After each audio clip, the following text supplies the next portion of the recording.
हेमावरणं दिव्यरूपं श्वेताम्बरातनुसज्जितं विलेपनैः पीताचन्दनं च स्वर्णालङ्कारभूषितम् ते सर्वेऽपि त्रिलोकास्थिता नित्यं हरिपद पंकजार्चितं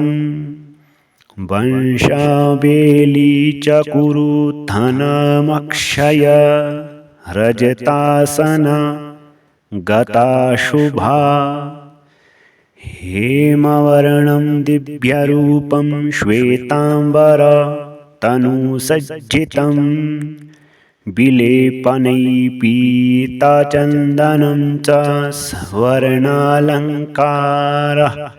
भूषितं ते सर्वेऽपि त्रिलोकास्थिता नित्यं हरिपद पंकजार्चितं वंशावेली च कुरुधनमक्षय रजतासना गताशुभा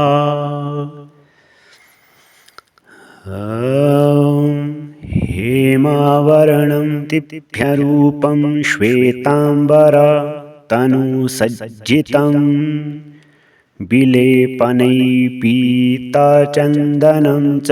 स्वर्णालङ्कारभूषितं ते सर्वेऽपि त्रिलोकास्थिता